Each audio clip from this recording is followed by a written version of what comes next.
கிருபைய எப்படி உருவாக்கத்துக்கு மேனிஃபெஸ்டேஷனுக்கு கொண்டு வரது? தேவன் கிருபை கொடுத்திருக்கிறாரு. அந்த கிருபைய எப்படி அந்த கிருபைனா என்ன தெரியுமா? கிருபைனா அதுக்கு ஒரு உருவமே கிடையாது. அது உங்களுக்குள்ள இருந்து உருவமா வெளியே வரும். அந்த வெளியே கொண்டு வர்றதுக்கு பேரு தான் கிருபைய மேனிஃபெஸ்டேஷனுக்குள்ள கொண்டு வர்றது. கிருபைன்றது ஏதோ ஒன்றை வாங்கிட்டு உட்காந்துக்கிட்டு இருக்கிறது இல்லை. உங்க மேல கிருபை இருக்குன்றது உங்களுக்குள்ள இருந்து எது வெளியே வருதோ அதை பார்த்து சொல்லணும், எனக்குள்ள கிருபை இருக்குடா அப்படி சொல்லணும். அந்த கிருபை எப்படி மேனிஃபெஸ்ட் ஆகி வெளியே வருது? கிருபை எப்படி விஸ்டமா வெளியே வருது? கிருபை எப்படி பணமா வெளியே வருது? கிருபை எப்படி பில்லியன்ஸா வெளியே வருது? கிருபை எப்படி ராஜ்யமா வெளியே வருது? தேவனை தேடுறது வேற, ராஜ்யத்தை தேடுறது வேற. கையை தட்டு.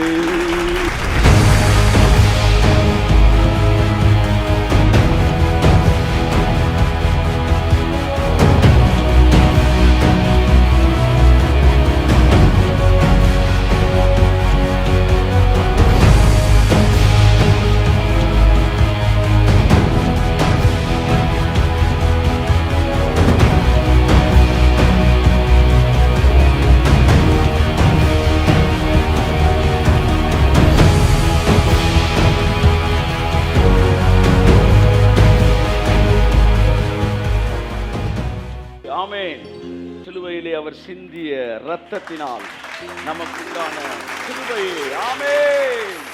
கிருபையே, தேவ கிருபையே, கிருபையே, தேவ கிருபையே. ஆஹா, கிருபையே, தேவ கிருபையே, கிருபையே, தேவ கிருபையே. ஹல்லேலூயா. அவன் செஞ்ச தப்பு தான் நீங்களும் செஞ்சீங்க. ஆனா நீங்க இருக்கிறீங்க, அவன் இல்லை. நீங்கெல்லாம் தப்பு செய்யாதனால உசுரோட இருக்கல, நீங்க கிருபை பெற்றனால உசுரோட இருக்கீங்க. இது எப்படி ஆகும் என்கிற கேள்வியை சகரியா மட்டும் கேட்கவில்லை, மரியாளும் கேட்டாள். ஆனால் சகரியா தண்டிக்கப்பட்டான், மரியாள் மன்னிக்கப்பட்டாள். காரணம், கிருபை பெற்றவளே. ஆமென்.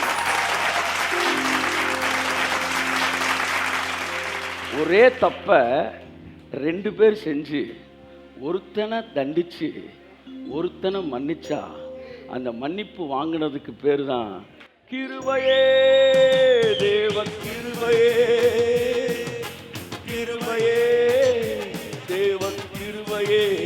ஆஹா, கிருபையே, தேவ கிருபையே, கிருபையே, தேவ கிருபையே. ஹல்லேலூயா. நான் உங்களை கிருபை பெற்றவர்களே வாழ்க என்று சொல்லி உங்களை நான் வாழ்கிறேன். ஆமாம். தேவனுடைய கண்டிப்பையும் பவுல் எழுதுறாரு, தேவனுடைய தயவையும் பார். விழுந்து போன அவர்களிடத்திலே தேவன் கண்டிப்பையும் உன்னிடத்திலே தயவையும் காண்பித்தார். பாருங்க, யூதர்கள்ட்ட கண்டிப்பை காமிச்சாராம், உங்ககிட்ட கிருபையே, தேவ கிருபையே, கிருபையே, தேவ கிருபையே. ஆஹா, கிருபையே, தேவ கிருபையே. ராம் கிருபையே, தேவ கிருபையே. ஆமென். அதனால இந்த கடைசி காலத்துக்கு பேர் என்ன காலம்? கிருபையின் காலம். இதுக்கு இன்னொரு பேர் இருக்கு. என்ன பேரு? புறஜாதியார் காலம். அப்படின்னா கிருபையும் புறஜாதிக்கு தான் அர்த்தம். புறஜாதியர்கள் கிருபை காலத்திலே விசேஷமா இருக்கிறவர்கள் புறஜாதிகள் அர்த்தம். சோ தேவனுடைய கண்டிப்பை பார், தேவனுடைய தயவை பார். அவர்களிடத்திலே தேவன் கண்டிப்பையும் உன்னிடத்திலே தயவையும் காண்பித்தார். யூதர்களை பார்த்து சொன்னாரு, தேடுங்கள் கண்டடைவீர்கள் அப்படின்னாரு. புறஜாதியை பார்த்து சொன்னாரு, என்னை தேடாதவர்களாலே நான் கண்டறியேன்.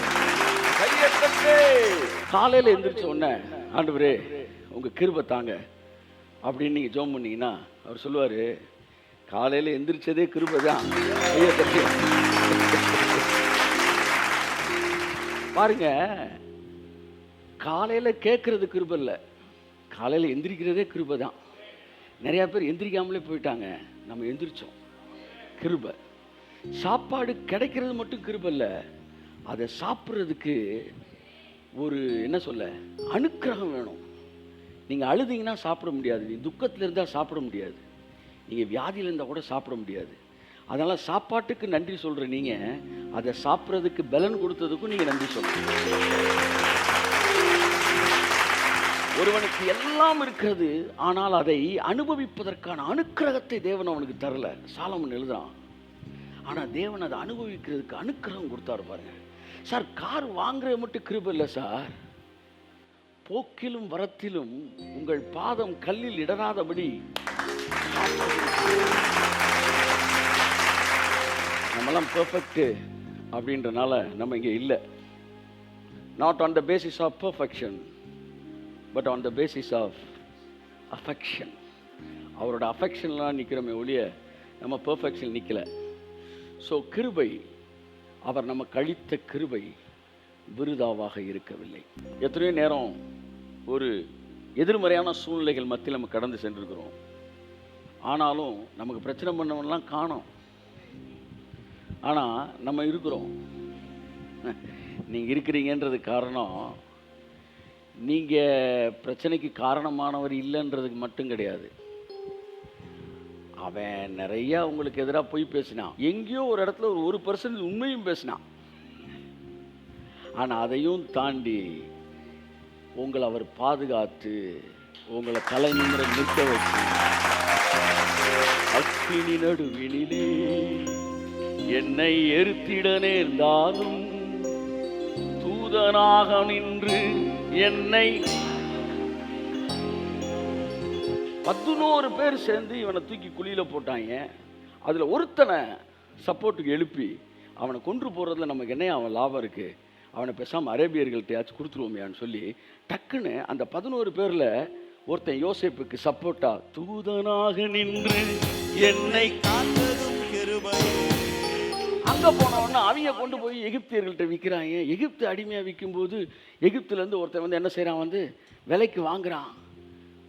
எல்லாம் அவனை அழிக்க பார்த்தப்ப போத்திபாருடைய பார்வையிலே அவனுக்கு என்ன கிடச்சிச்சு, ஃபேவர் கிடச்சிச்சு. அதுக்கப்புறம் அங்கேருந்து மிஸ் அண்டர்ஸ்டாண்டிங்கில் போய் எங்கே போகிறான், வந்து ஜெயிலுக்கு போகிறான். ஜெயிலுக்கு போனப்போ சிறைச்சாலையின் தலைவன் கண்கள் அவனுக்கு தயவு கிடைக்குது. நீ எவ்வளவு எதிர்மறையான சூழ்நிலைக்கு போனாலும் 100 பேர் ஏற்றினாலும் உங்களுக்குன்னு ஒருத்தன் எழுப்புவார் பாருங்க. ஆமாம், ஆமே நாமே. வருஷம் ஃபுல்லாக சர்ச்சுக்கு வந்தால் பேசுறதெல்லாம் கிரியையே, மனித கிரியையே, எல்லாம் கிரியையாக பேசுறது. அப்புறம் வருஷம் முடிஞ்சோடனே கிருபையே. என்ன இப்படி கிருபையே? நாங்கள் வந்து பாடுறதுல அர்த்தம் இருக்குது. ஏன்னா நாங்கள் வருஷம் ஃபுல்லாக பேசுனது கிருபையே, தேவ கிருபையே, கிருபையே, தேவ கிருபையே, கிருபையே, ராமராகரி ராகரி ராகரி ராகரி ராகரி ராகரி ராகரி கிருபையே, தேவ கிருபையே. நீ பயப்படாத மகனே, மகளே, உனக்கு எதிராக எல்லாமே எதிர்மறையாக இருக்கிற மாதிரி இருக்கலாம், ஆனால் உனக்காக ஒரு நபரை தேவன் எழுப்புவார். நின்று உனக்காக ஃபைட் பண்ணி எல்லா பார்கெனும் பேசி முடிச்சு கடைசியில் கையெழுத்து நேரத்தில் ஒன்றை கொடுத்து நீங்கள் போடுங்க, கையெழுத்து நீங்கள் போடுங்க, நீங்கள் போடுங்க.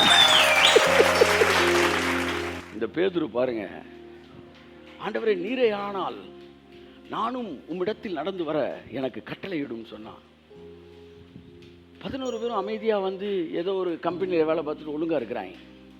இவன் ஒருத்தர் மட்டும் ஊழியம் பண்ண போகிறேன் அப்படின்னு கிளம்பி இயேசுநாதர் மாதிரின்ட்டு நடந்து என்ன செய்கிறான், போகிறான். அவர் வான்ட்டார், இவனும் போயிட்டான். இவன் என்ன செஞ்சிட்டான், கூட போயிட்டான். அப்போ போயிட்டுருக்கிற நேரம் நல்லா தான் இருந்துச்சு. திடீர்னு என்ன செஞ்சிட்டான், முங்கிட்டான். சாரிங்க, உட்காந்துருக்கிறவனெல்லாம் அவன் விசுவாசத்தில் நிற்க வேண்டிய அவசியம் கிடையாது. அவன் என்ன தப்பு பண்ணாலும் பிரச்சனையும் கிடையாது. ஏன்னா அவன் கேஷியராக இருக்கிறாரு, அவர் வந்து கிளரிக்கல் ஒர்க்கில் இருக்காரு, உலக ஜாப்பில் இருக்கிறாரு. அவர் சிகரெட் என்ன சுருட்டே குடித்தாலும் யாரும் கேட்குற கிடையாது. ஆனால் நீ வந்து எங்கே நடந்துக்கிட்டு இருக்க? நீர்மேல் நடந்துக்கிட்டு இருக்கிற. ஒரு சின்ன தப்பு பண்ணாலும் என்ன செஞ்சிருவ? முங்கிடுவ. நாங்கள் போட்டில் சேஃபாக இருக்கிறோம், அதனால் போகிறதா இல்லையான்னு பார்த்துக்கான். அவன் சொன்னான், நான் நடந்துருவேன், விழுந்துட்டேன், விழுந்தாலும் தூக்குறதுக்கு அவர் வருவார். ஆனால் ஞானஸ்நானம் எடுப்பது என்பது நீங்கள் அதுக்கப்புறம் ஒழுங்காக வாழ்வீங்கன்னு உங்கள் மேலே இருக்கிற நம்பிக்கையில் இல்லை, கடைசி வரை என்ன பாதுகாத்துக்குவார்னு அவர் மேலே வச்சிருக்கிற நம்பிக்கை. Baptism, it is not based on your decision, it is based on the faith on God. அப்படி தான் போயிட்டு இருக்கும்போது திடீர்னு என்ன செஞ்சிட்டான்? முங்கிட்டான் பாருங்க. ஆண்டவரே ரட்சியும் சொன்ன உடனே 11 பேர் சொல்கிறாங்க, இதைத்தானே நாங்கள் சொன்னோம், ஒழுங்கா நீ பாட்டுக்கு ஒரு வேலையை பார்த்துட்டு நீ வந்து என்ன பண்ணாலும் யாரும் உன்னை கேட்க மாட்டாங்க, நீ ஊழியன்னு போயிட்டு இன்றைக்கி பாரு. 11 பேரும் அப்படியே கிரிட்டிசைஸ் பண்ணுறாங்க. ஆனால் இவன் ஆண்டவரே ரட்சியும்ன உடனே பாருங்கள், அவர் ஏன்பா விழுந்த அப்படின்லாம் திட்டலை, நேராக வந்து இவனை கையை பிடிச்சி தூக்கிட்டார். நீங்கள் அவரை நம்பி ஒரு காரியத்தில் இறங்கும்போது அதில் பாசிட்டிவ் இருந்தாலும் உங்களை காப்பாற்றுறாரு, நெகட்டிவ் இருந்தாலும். ஏன்னா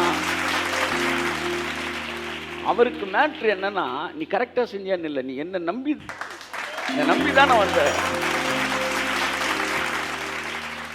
அரைக்குறையாக காப்பாற்றுவாரா, ஃபுல்லாக காப்பாற்றுவாரா? நீர்மேல் நடந்து வந்து என்னை 11 பேர் சொல்றாங்க, ஏய் இப்படி காப்பாற்றுவாரா? அப்படி தெரிஞ்சா நாங்களும் நடந்து வந்திருப்போமே.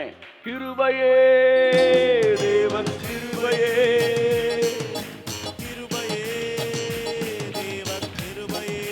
லா லா லா லா டக் டக் டக் டக் டக் டக் டக் டக் டக். இன்ஸ்ட்ருமெண்ட்டை மாற்றி 6:33 வாசிங்க. முதலாவது தேவனுடைய ராஜ்யத்தையும். இங்கே பாருங்க, இயேசு கிறிஸ்து தன்னுடைய மலை பிரசங்கத்தில் ஒரு பெரிய ஒரு செர்மன் கொடுக்குறாரு. அது மலை பிரசங்கம் அல்ல, மலை உபதேசம். பிரசங்கம்னா ஷார்ட்டாக பண்ணுறது, உபதேசம்னா லென்த்தியாக பண்ணுறது. ஸோ நான் சொன்ன இந்த உபதேச வசனங்களை கேட்டு அப்படி தான் முடிக்கிறார். ஹி பிகேன் டு டீச், அப்படி தான் தொடங்குது Bible. He began to preach, அப்படி தொடங்கலை. ஸோ மலை பிரசங்கம் இனிமேல் சொல்லக்கூடாது, மலை உபதேசம். அது பிரசங்கம்னா வந்து மனம் திரும்புங்கள், பரலோக ராஜ்யம் சமீபித்து இருக்கிறது என்று பிரசங்கித்தார். அப்படின்னா ஷார்ட்டாக அந்த பிரசங்கம் அந்த டாப்பிக்கில் முடிஞ்சிருச்சு. ஆனால் ஹி பிகேன் டு டீச், அவர் உபதேசிக்க துவங்கினார். அந்த உபதேசத்தில் தான் கொடுக்குறத பற்றி பேசுகிறாரு, ஜெபத்தை பற்றி பேசுகிறாரு, உபவாசத்தை பற்றி பேசுகிறாரு, எல்லாத்தையும் அப்படி பேசிக்கிட்டே வர, தர்மத்தை பற்றி பேசுகிறாரு. இப்படியே பேசிக்கிட்டே வந்தவர் கடைசியாக முடிக்கும் போது கன்க்ளூஷன் முடிக்கிறார். 6:33. முதலாவது தேவனுடைய ராஜ்யத்தையும். ஃபர்ஸ்ட் ஆஃப் ஆல் எல்லாம் சொல்லுங்க சார், திரும்ப சொல்லுங்க சார், எல்லாரும் சொல்லுங்களேன், சத்தமாக சொல்லுங்களேன். ஃபர்ஸ்ட் ஆஃப் ஆல் அப்படின்னா எல்லாத்துக்கும் மேல முதலாவது ஜெபமா, உபவாசமா, சொல்லுங்க, பரிசுத்தமா, தாழ்மையா, கீழ்ப்படிதலா? First of all. உன் வாழ்க்கையில எல்லாத்துக்கும் மேல முதலாவது தேவனுடைய ராஜ்யத்தை. கை தட்டுங்க, ஆமே, நல்லா தட்டுங்க, ஆமே.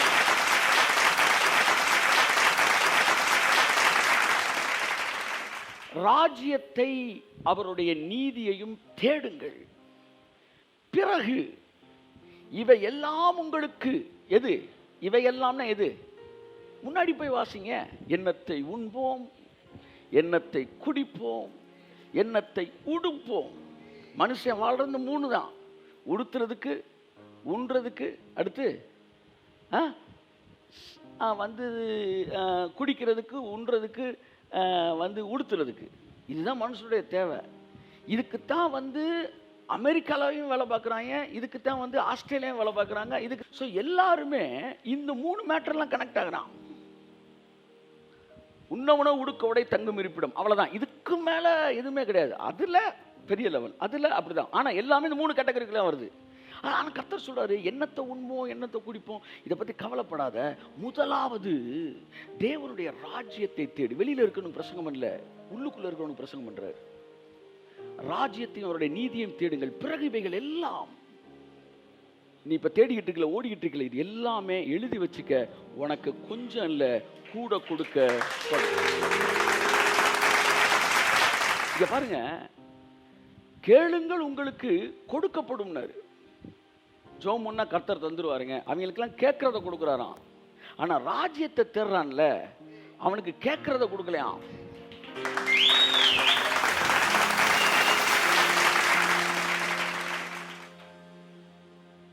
இந்த வசனத்தை நான் தப்பா வாசிப்பேன், நீங்க கரெக்டா வாசிக்கணும், சரியா?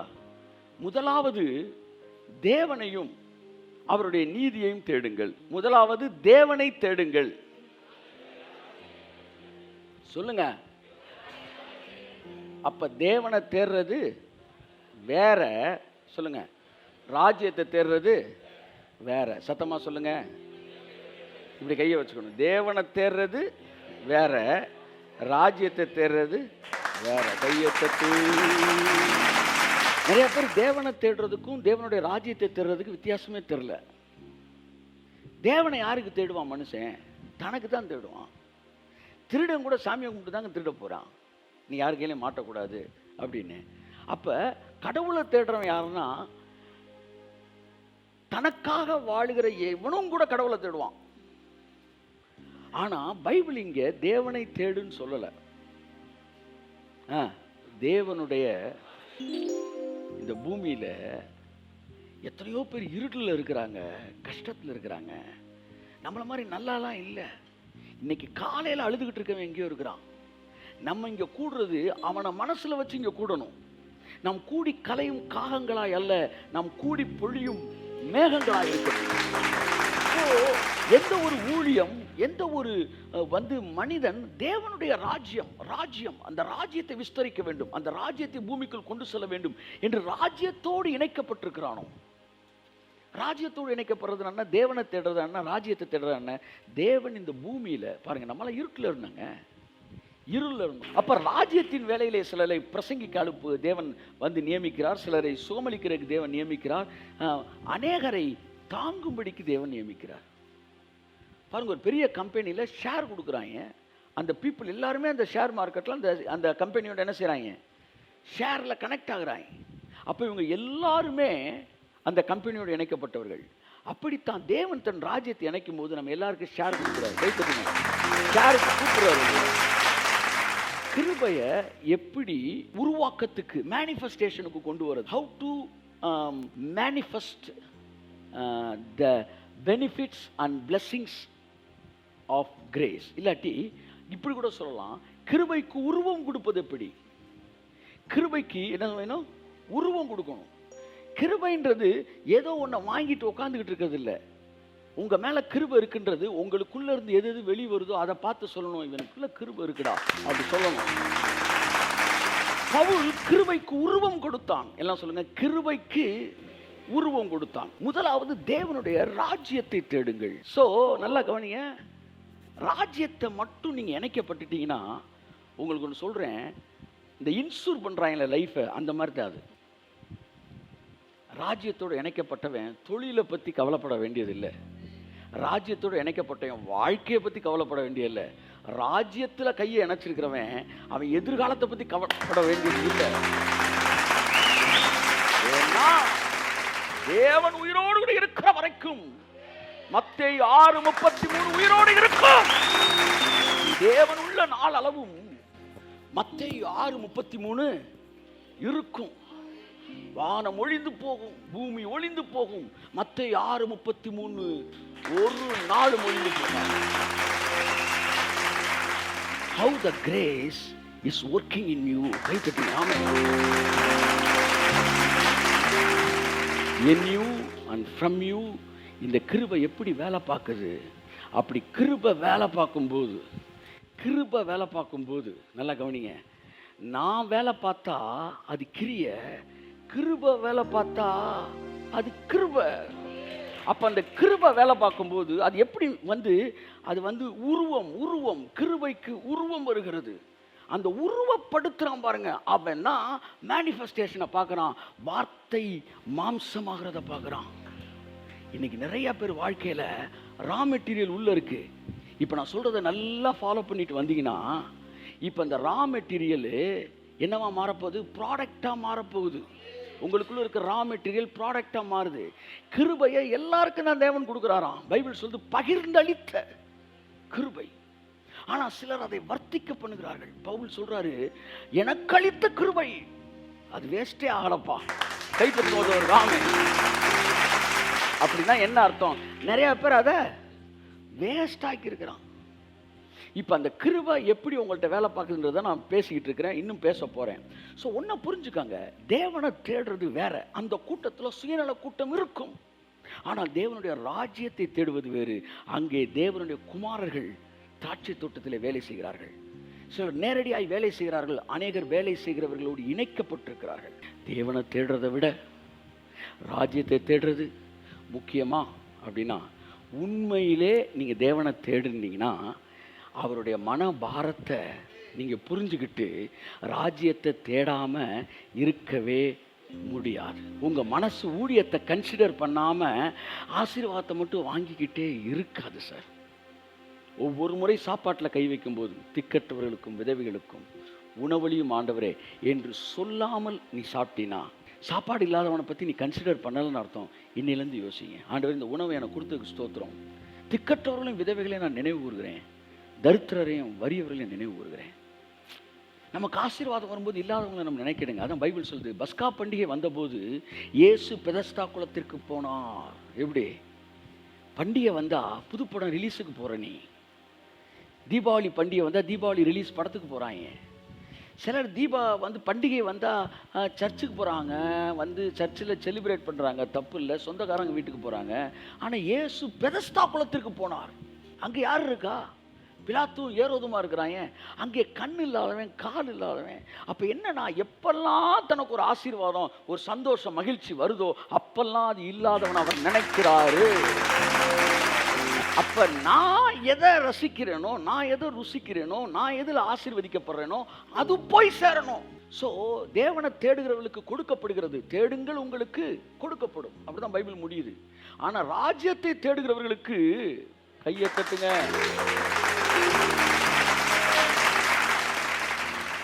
ஸோ கொடுக்கப்படுவதா கூட கொடுக்கப்படுவதா சொல்லுங்க. நான் எழுதி கொடுக்கவா? எந்த ஒரு சபை என்ன இந்த சத்தியத்தை உலகத்துக்கு கொண்டு போகணும்னு நினைக்குதோ, அந்த சபையில் இருக்கிறவங்க ஆசீர்வாதத்தோட அளவு தங்களுக்காக மட்டுமே வார்த்தையை கேட்குற சபையோட 100 மடங்கு அதிகமாக தான் இருக்கும். எழுதி கொடுக்குறேன். நிறைய பேர் நான் பார்க்குறேன், they are well versed in prayer, well experienced in prayer.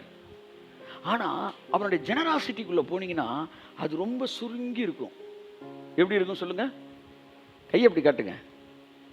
எப்படி இருக்கும் சொல்லுங்க? சுருங்கி இருக்கும். இப்போ ஒரு மனுஷனோட ஆயுட்காலம் என் பாடி சைஸை வச்சு இல்லை, என் லங்ஸ் எப்படி விரியுதுன்ற வச்சு தான். அப்போ என் லங்ஸ் நல்லா ப்ரீத் பண்ணும்போது என் ஆயுள் நாட்கள் நீடிக்கிறது. அப்படி தான் சிலர் ஜபத்தில் பெரிய மிடுக்காக இருப்பாங்க. ஆனால் ராஜ்யத்தோட இணைக்கப்படுறத பார்த்தா அப்படி இருப்பாங்க. ஆனால் இவங்கெல்லாம் யாருன்னா லங்ஸ் சுருங்கின ஆட்கள். ஆனால் வாழ்க்கைக்கு அவுட்லுக்கோட லங்ஸ் ரொம்ப முக்கியம் சார். அதனால தான் என்ன பயிற்சின்றாங்க, மூச்சு பயிற்சின்றாங்க. தேவனை தேடுறான், எல்லாமே செய்கிறான். கர்த்தர் சொல்கிறாரு, என்னை நோக்கி கர்த்தாவே கர்த்தாவே என்று கூப்பிடுகிறவர்கள் அல்ல, என் பிதாவின் சித்தம் செய்கிறவர்களே. கையை தட்டுங்க. செய்கிறவர்களே சொல்லுங்க. செய்கிறவர்களே சொல்லுங்க. செய்கிறவர்களே. கூப்பிடுகிறவர்கள் அல்ல சொல்லுங்க. கூப்பிடுகிறவர்கள் அல்ல, செய்கிறவர்களே. திரும்ப சொல்லுங்க. கூப்பிடுகிறவர்கள் அல்ல, செய்கிறவர்களே. அதனால ஒரு அப்பாவுக்கு 2 பேர் இருந்தாங்களாம். மூத்தவனை பார்த்து வயலுக்கு போய் வேலை பாடுறான்னு, இதோ போகிறேன் அப்பா அப்படின்னா. அதாவது இதோ செய்கிறோம் ஆண்டவர், இப்பொழுதே செய்கிறேன்னு சொல்லிட்டு நேராக போய் ஒரு பீஸாவையும் பர்கரையும் சாப்பிட்டு தூங்கிட்டான். 2வது பையனை பார்த்து, நீ போடா வயலில் வேலை பாடுறான்னு சொன்னா, அதெல்லாம் போக முடியாது விடுங்க, போடா முடியாதுன்ற இல்லைங்க போங்க அப்படின்னு போயிட்டானா. அப்பா அவன் சொல்லுவான், முடியாது நான் போக மாட்டேன் அப்படின்வான். பின்பு அவன் மனஸ்தாபப்பட்டு வயலுக்கு போயிட்டான். மூத்தவன் நல்லா பேசினான், ஜெப வீரர். ஆனா இளையவனுக்கு பேச தெரியல. கை தட்டுங்க. பேச தெரியல, ஜெபிக்க தெரியல. பைபிள் சொல்லுது, தேவனுடைய ராஜ்யம் பேச்சிலே அல்ல.